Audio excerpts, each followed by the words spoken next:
당신이 찾던 무서운 이야기 고비의 TV.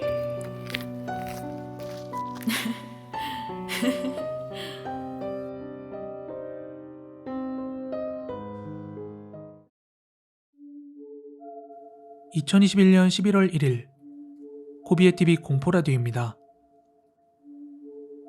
어린 시절 동네에서 가장 많은 동이 있고 또 단지가 컸던 저희 아파트는 당연스레 오가는 사람이 워낙 많았고 또 크고 작은 사건들이 늘 끊이지 않았어요. 그 중에서도 가장 무서웠고 또 기이했던 경험을 하나 말씀드리고자 합니다. 그해 여름방학, 저와 동네 아이들은 자주 아파트 공터에서 놀곤 했어요.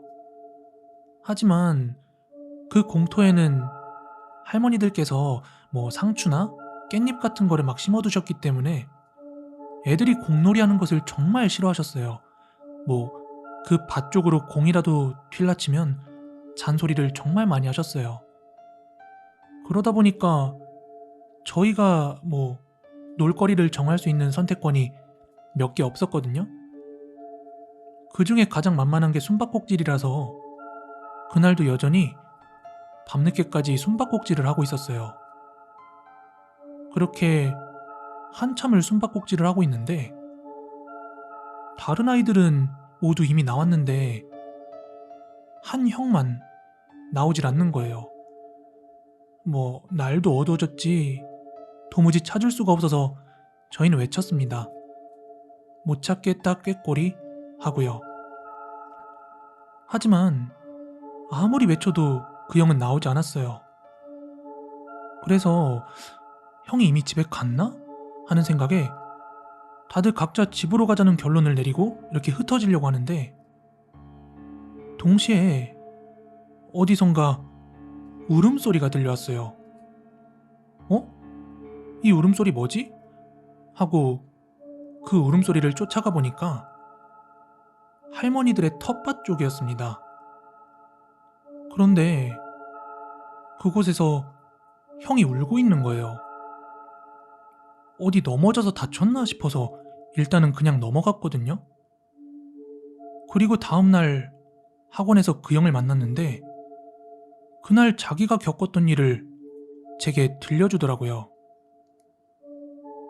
형은 숨바꼭질 당시 텃밭의 맞은편, 그 맞은편 울타리 위에 숨어 있었대요. 거기에는 나무도 매우 많고 또 풀들이 우거져 있어서 쉽게 들어가기 힘든 곳이었는데요. 거기에 들어가면 절대 찾을 수 없을 거란 생각에 비집고 그 숲속으로 들어갔답니다. 하지만 저녁이 될수록 지나가는 사람들도 없어지고 애들도 잘 보이지 않으니까 나가려고 했는데 그 반대편 상추밭에서 까만 그림자가 눈을 치켜뜨고 자신을 노려보고 있다라는 거예요. 너무 무서웠던 형은 이걸 도망가야 하나 모른 채 해야 하나 하고 고민을 하고 있는데 그 무언가가 스물스물 움직이기 시작하더래요.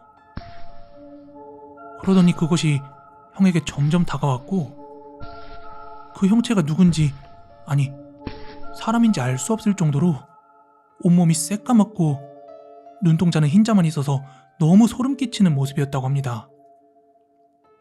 형은 그 모습에 당장 뛰어내려 미친듯이 도망쳤는데 그것이 어찌나 빠른지 순식간에 형의 다리를 덥석 붙잡았고 어찌나 강하게 붙잡던지 형은 놀라서 그만 울음을 터뜨렸다는 거예요. 그리고 그 울음소리를 듣고 저희가 달려온 거고 저희가 달려옴과 동시에 그것은 사라졌다고 합니다. 저희는 정말 그때 형이 넘어져서 아파서 울어놓고선 창피해서 거짓말을 친다고 생각했어요. 그런데 불과 얼마 뒤였나? 마을에서 이상한 이야기가 떠돌았어요.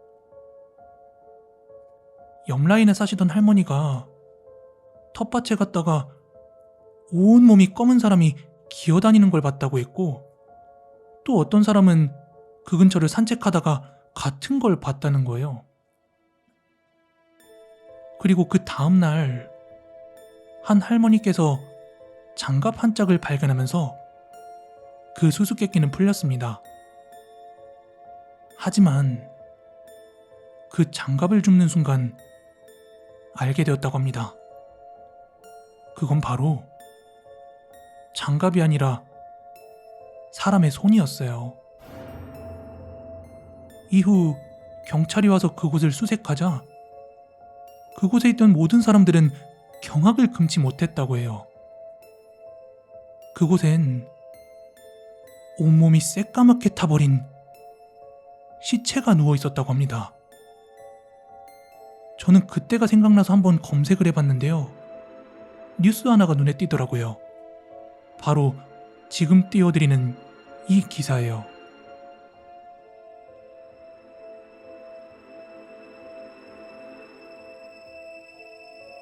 오늘 준비한 이야기는 여기까지고요. 저는 내일 더 무서운 이야기로 찾아오도록 하겠습니다. 가시기 전에 좋아요, 구독하기 한 번씩만 부탁드릴게요. 감사합니다.